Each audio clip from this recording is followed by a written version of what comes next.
Hey guys, it's Kimberly. Welcome back to the channel. So I'm going to give you an Ascended Masters, messages from the Masters reading this Sunday morning. I hope you guys enjoy this. I haven't done one in a while. Those of you who don't know, I am advancing through the second phase of my self-healing journey with cancer. It's been quite a ride these past few months. I am staying strong. I want you guys to know that I'm doing all of this amazing self-healing work still. I have the right tools in my hand. I feel both physically, emotionally, and mentally. It's still just a process. I'm not giving up.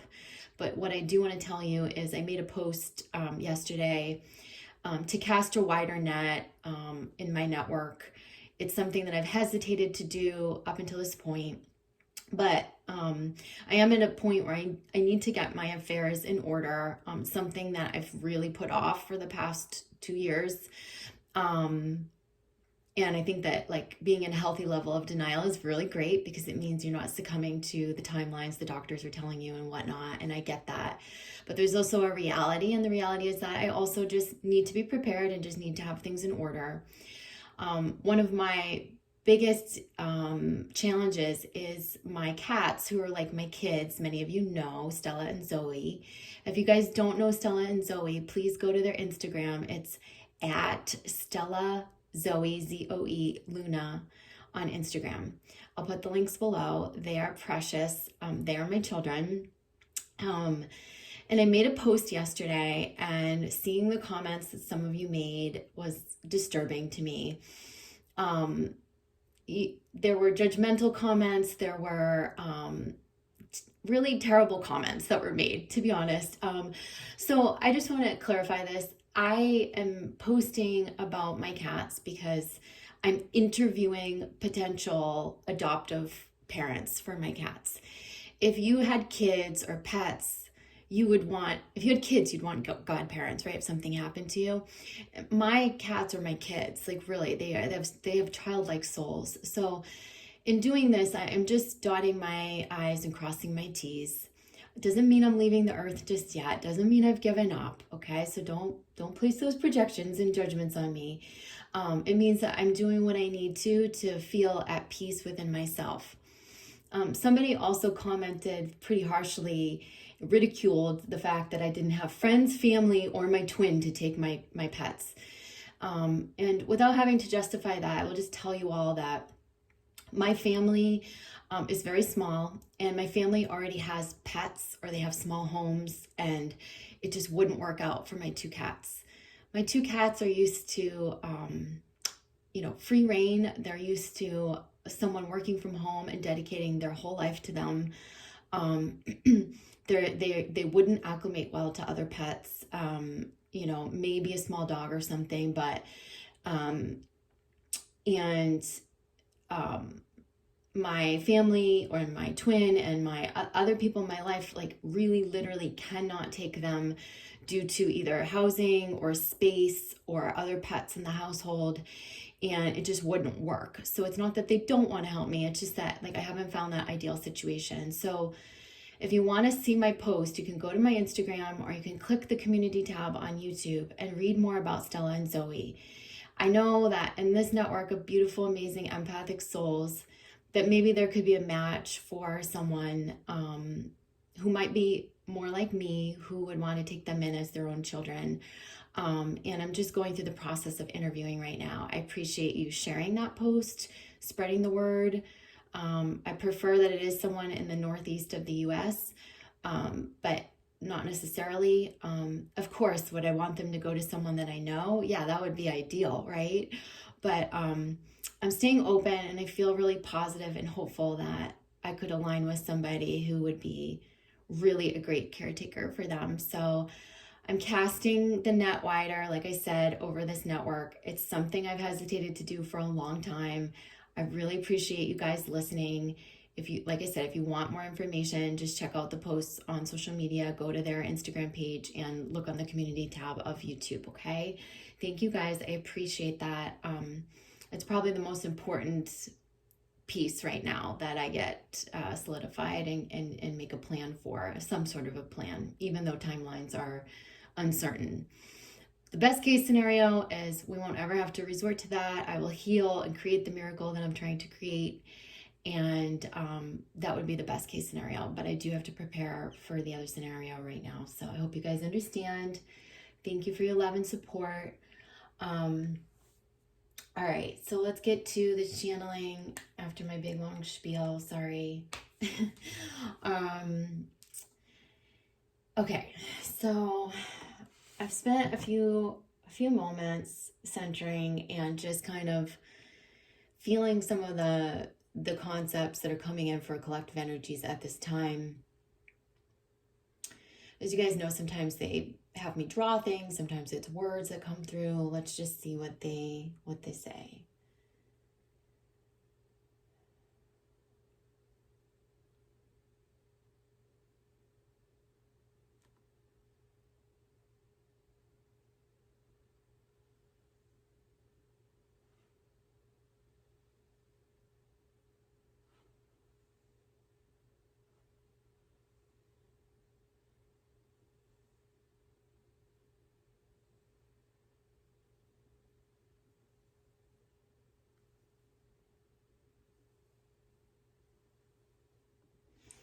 Okay, so they're talking about a fence, and I keep hearing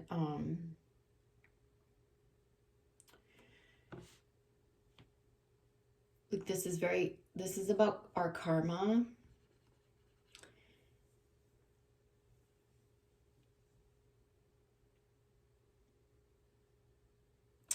And it includes, you know, the fear, the guards, the guardedness.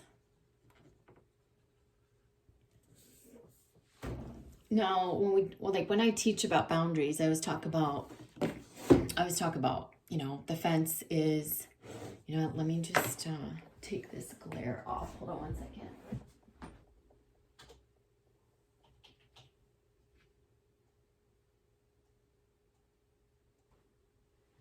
Okay, hopefully this will be a little bit better. Not much. So when I talk about fences in relation to boundaries, you know, typically we're talking about like guarding your own, you know, beautiful garden, right? Like where you allow in what you want to allow in, and you really keep a standard in alignment with your integrity around what you don't want in your garden. Yeah. This fence that they're showing me seems more karmic of nature. It seems like the fence that we have built up in defense, you know, like it's like a fear-based defensiveness.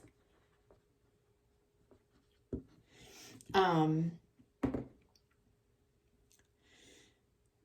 almost see like boards, like it's almost like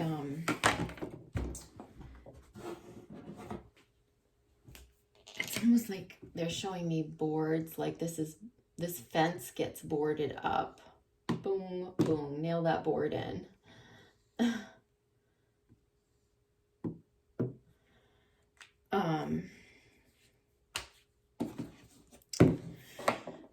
So this is about like not having control over our boundaries, our healthy boundaries, being in integrity. This is about karma too, like how that fear and guardedness is creating more karma in the world. There is an overall sense of distrust in the collective right now, and that's obviously because of what's happening, right? So like we're going out into the world and we're saying, ew, that person doesn't have a mask. Oh, stay away from me. Oh, like there's that real guardedness. It's a real defensiveness. It's creating so much, you know, separation.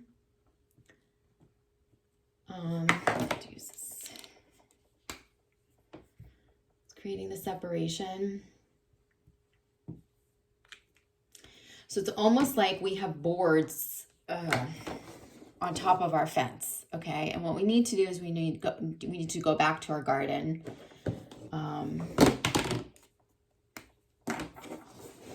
Our own garden, and start to look at that, the flowers. This is when I talk about our own garden, the grass, the trees, anything that we want in our garden, yeah? This is all about your integrity, your values,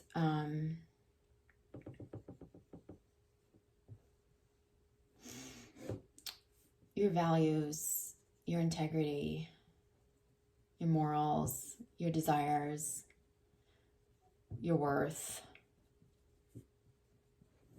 Okay, that's your garden.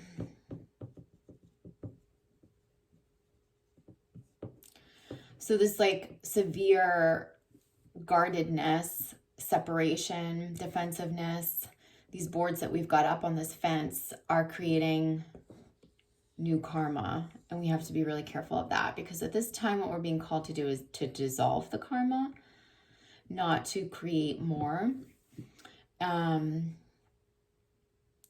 So this is about going back and learning about how to put that healthy fence, that original drawing, back up. Just a nice healthy gate around our garden, yeah? Right now we don't have that. We don't have that sense of trust and love. So fear is perpetuating more fear, and fear is perpetuating more karma. And so this guardedness is actually something that's pretty detrimental in our society. And we have to all be careful of it right now. No one's exempt, I feel, especially because of what's going on because of the pandemic. It's just by default, it's perpetuating a lot of this. You might be encountering it, especially like when you go out to stores or restaurants or wherever you're going at this time. It's really important to be mindful of it, that we are guarding our garden, but not protective or defensive to a fault. Because when we get protective or defensive to a fault, that's where you're going to see, temperaments rise. You're going to see, they're saying ill-fated reactions.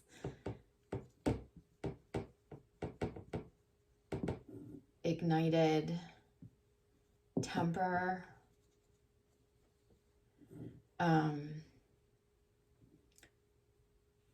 You're going to see a lot of triggers in society, just out in general public,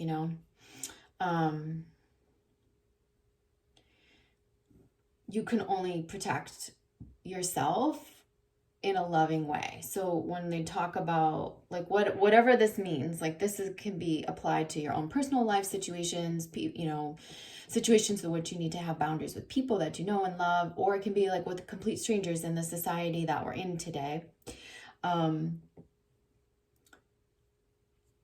Only you have control over what you allow into your garden. And you have to, even if you're wearing the mask or you're wearing,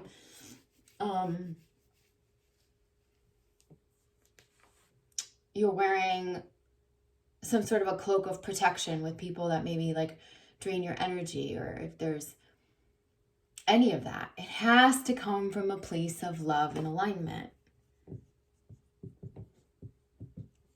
So what happens if we put the mask on from a place of fear?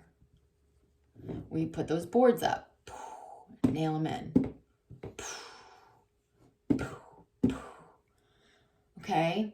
What happens if we put that cloak, that invisible cloak of protection around us,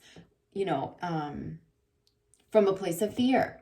Guess what? We get defensive. We start mistrusting, distrusting. Now, what happens if we put the mask on from a place of alignment and love? Well, then we're good. Then we're good. And you know what? You're also good because from a place of love and alignment, you're not going to contract disease, period. You're just not. So it's actually the fear that's like creating the spread of disease and all of that. Let's say you put the invisible cloak on to protect yourself from maybe someone who's a little bit energetically demanding on you, or doesn't have as good of boundaries as you'd like. Well, putting the cloak of protection on, or using some energetic tool to protect yourself in a state of love and alignment, brings about an alignment for you in which you can trust yourself and that you are in your power. okay? True power. This whole boarding things up, being afraid, separateness, this is all defensiveness. It's defense. It's loss or lack of your own personal power.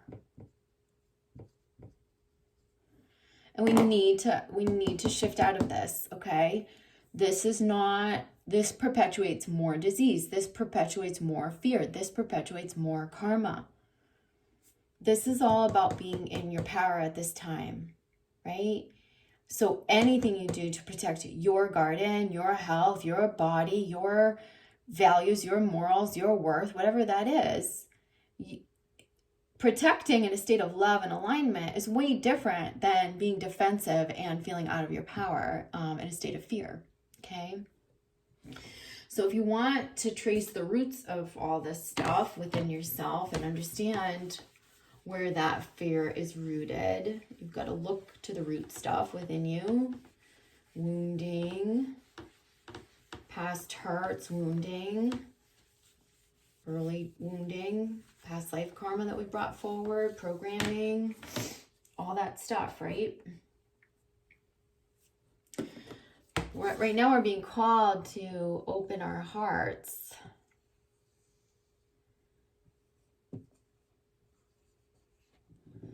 And there's a lot of contradictions going on in the collective.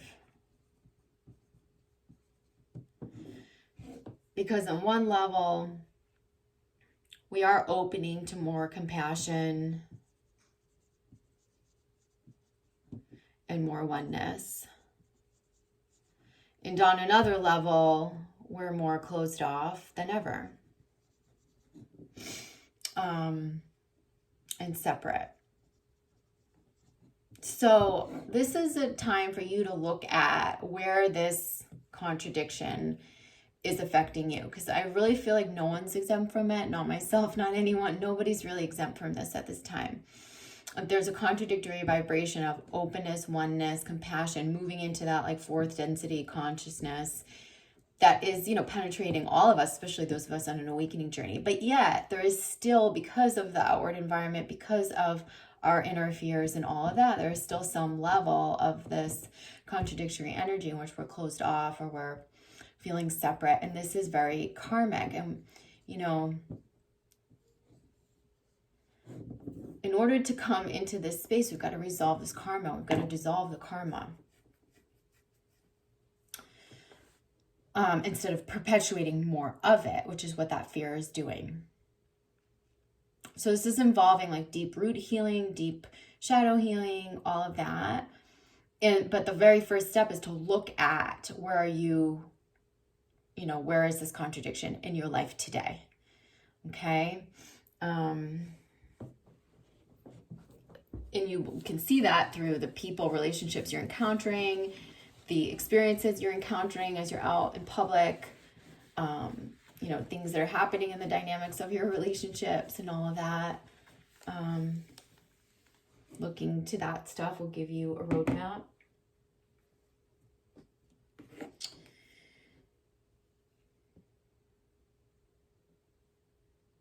The other thing we're being called into is just, they're saying true self-acceptance. So not just self-acceptance, but like true self-acceptance. And this is very much related to the now. Where you are at right now. Not who you want to become, not who you were, but it's more about accepting and allowing yourself, this is a permission, yourself to be who you are right now. There's a lot of conditions in everyone's lives that are making us feel held back. So that could be just, the quarantine. It could be like me, like manifesting the disease where it's, I feel like I can't fully move forward on my future just yet. where I'm having to be with the physical symptoms or physical ailments. I'm having to be with the separation that's inside of me in order to heal it. I'm needing to allow that. I'm needing to love myself where I'm at. Same for you guys. Where are you at right now? What do you need to love about yourself right now and accept and allow and permit rather than trying to change? I feel like this is a big one, is like just truly seeing and allowing where you're at rather than trying to change it.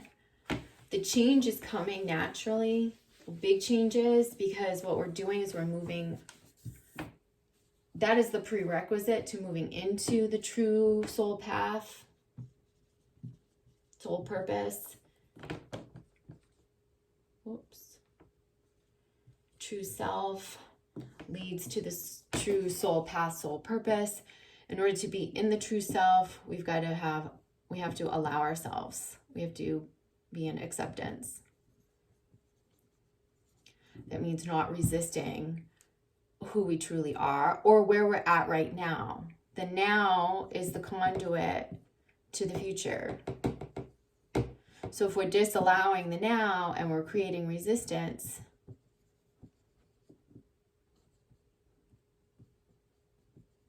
so you might want to ask yourself, how am I disallowing the now? How am I creating the resistance?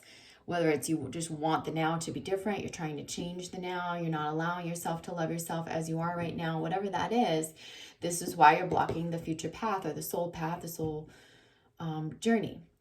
So a lot of things have to be pulled into integrity for us to move along into the truest level of our path. I feel like that's what a lot of people are reconciling right now, is this integrity in all aspects of their life: work, love, relationships, relationship to self. All of this is being reconciled, okay? And that's the biggest thing that we're working on, especially collectively as we move into the new moon in Libra, which is mid-month in October. This is where we get we get a strong desire to balance things. We're going to want to find our balance. And things are there's a lot of discord, disharmony on the world stage, discord in our lives, because we're pulling these things that are out of integrity back into integrity. And so we can get on this true soul path. A lot of this, most of it, is rooted within us, how we allow and accept ourselves, how we are allowing in the now, not disallowing, not resisting, how we're resolving the fear from the root, how we're, dissolving the karma so we can stay open-hearted. This is all affecting how well we balance and move into this future path, yeah? So there's a lot of reconciliation happening right now, the way I see it. I'm going to go over to the cards and just pull some cards and see what the messages are that come through. I'm going to start with the Ascension Deck. This is the Ascension Deck by Diana Cooper. Those of you who don't know it.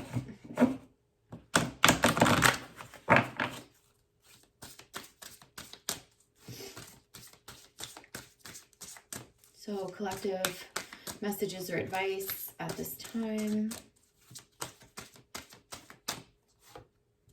Veils of Illusion. Okay, so this card is number 25. When we incarnate, we go through the veil of amnesia and the 7 veils of illusion who we truly are. When you dissolve those veils, you become fully enlightened. To do this, you're called on to take mastery, believe in the spiritual world, practice unconditional love, honor animals and the nature kingdom, walk with masters and angels, see that all is connected, and finally live as an enlightened being. You're invited to ask the unicorns to work with you to remove your veils of illusion so that you can become an enlightened master. I am one with everything is the affirmation. This is part of that mastery and reconciliation that I was just talking about. We go through the veil of amnesia and we come into this lifetime so that you can advance your soul. Like in order to come into this lifetime and be a student of Earth School, if you brought in everything from all the memories from all your past lives and all your different incarnations, you would be pretty laden with karma, memories. It might be really hard for you to be here. So when you come in and you forget everything, including your connection to your divinity, this means your connection to your allness, oneness, and your greatness, right? When you dissolve all of that, you understand what your incarnations have been teaching you, what your soul's evolution has been, but you also begin to remember who you are at a divine level. And it's at that place when you're remembering that you are everything and nothing, and that you are connected to all. Remember how great your power is, how divine you are, how eternal your soul is. This is when you can perpetuate that unconditionality, that more fourth density consciousness, yeah? So dissolving those veils means becoming fully enlightened. And what does it mean to become fully enlightened? It means to, take away the illusions of fear, right? Programs, fear. And so this is about that. Let's pull another card from this deck. I feel like there's another message here. Lord Kumeka, 42 is the card. Lord Kumeka. Kumeka came from another universe to set the conditions for the golden age of Atlantis with Archangel Metatron. He has returned to be Shohan of the 8th ray, a soul ray of purification, enlightenment, communication. When you receive this card, you're on a quest for enlightenment. Again, we're getting the enlightenment. Your guidance is to breathe Kumeka's blue topaz light into your aura. Expand your attitude to one of unconditional love, acceptance of others, and personal responsibility. Kumeka will open new doors for you and guide your footsteps towards enlightenment and ascension, okay? So again, we're talking about enlightenment, we're talking about oneness, and we're talking about our own ascension, taking responsibility for ourselves so that we can move into that state of unconditionality. I'm going to pull some angel therapy cards here. I was just guided to work with this deck. So we're getting emotional sensitivity in reverse. Honor and respect your deep sensitivity as it is a gift to us all. So there may be a denied level of your own emotional sensitivity where you've disowned yourself as an empath, where you feel like your empathic abilities have been more of a curse than a blessing, where you were told in your families that you were overly emotional, or where your emotional sensitivity was just completely disowned because it was judged, or you had it beat out of you or programmed out of you. This is where you want to embrace your emotional sensitivity, really spend some time meditating and with your emotional nature. This is a conduit to creativity, inspiration. It's a conduit to aligning our chakras, allowing the energy and chi to flow within our bodies. When we emotionally bypass or we deny ourselves our emotional natures, this is when we create a lot of blocks and resistance within us and our chakras and all of that. This could be unprocessed emotions or just the ability to be our emotional and tuned selves. When you begin to embrace your emotionality and learn how to have your healthy boundaries, this is where you can find that balance as an empath. So rather than being a martyr or a masochist, you become a really healthy empath who has good boundaries, and you can still have that really high sense of emotional sensitivity and compassion for others. This is first, though, that you need to have the self-compassion and allow yourself the flow of your own emotions. Nurture yourself in a deeper way, okay?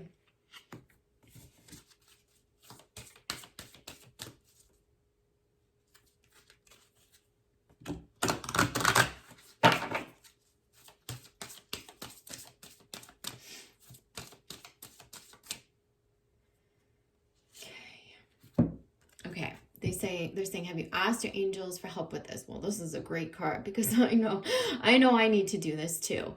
Your angels want to help you with your situation. However, they require your permission before they can intervene in your free will choices. So this is about calling on the higher powers for whatever it is that you're needing the forward movement or the guidance on in your life. This is about a certain level of surrender. When you ask the higher powers for the healing, you ask the ascended masters, archangels, and your own angels and spirit guide team for the protection and light that you're needing to move forward. This takes a certain level of surrender and trust. Yeah, it's not trying, it's not efforting, it's a giving yourself over, and it's a faith. So that's pretty big, okay? A frequency card for now, for this time in the collective.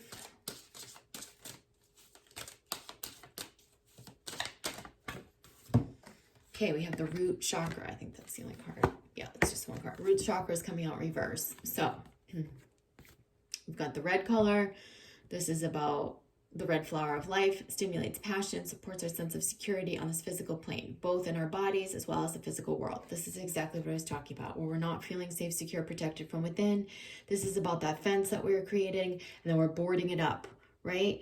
And the reason why is because we're not in our power, and we're not feeling safe, secure, protected from within.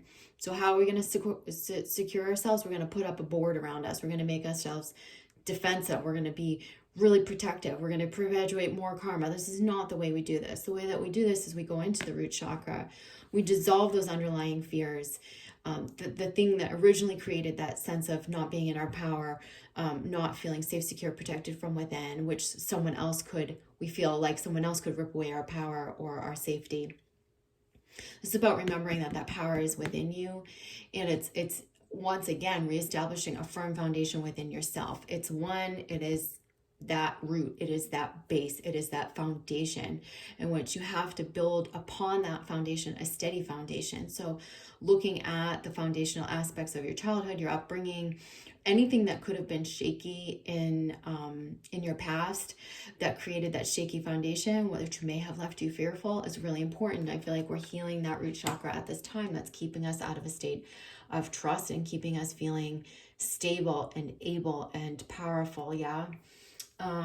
Secure, safe, protected. I'm going to pull a few of these. These are Oracle Tarot deck. So it's basically the Psychic Tarot, but it is an Oracle deck. We have Passion Ignited in reverse, a 1. I love it. I'll connect this in a minute. And we have Trapped in Fear, an 8. Okay. So we'll get these cards upright. Trapped in Fear and Passion Ignited. And so what does this say, the root chakra card? It says, the frequency of the root chakra, the red flower of life, stimulates passion and supports our sense of security on this physical plane. Okay, so what are these two cards? This is about passion and our sense of security, right? Fear. So this is about removing ourselves from the imprisonment of the fear. Funny that there is a paned window or some sort of like a jail cell. This is very similar to that fence that I was creating in my drawing that I channeled. So this is about, it's not breaking out of that fear, it's dissolving it. It's dropping that boarding, dropping that fence. It's about creating a healthy fence around us so we feel secure, protected from a place of our power. Then we can ignite our passions and have these new beginnings that we want to move towards. There's a lot of root chakra healing coming up for the collective at this time. We are being asked to reconnect with our passions, but it feels like to me that one of the big blocks is the fear. It's the fear around being safe, secure, protected, feeling like it's free and safe for us to pursue our passions, pursue a new path. We might be scared, we might be holding on to lack or a sense of false security in certain situations. So this is just a great reminder to release that fear, honor your emotional sensitivity, and break through the veils of illusion so that you can call on your angels for help, resolve this fear, and then follow your true path. Yeah. So I'm going to leave it at that. I hope that's been helpful for you. I love you guys, and I will see you again towards the new moon for another reading for Twin Flames. All right. Love you. See you soon. Bye.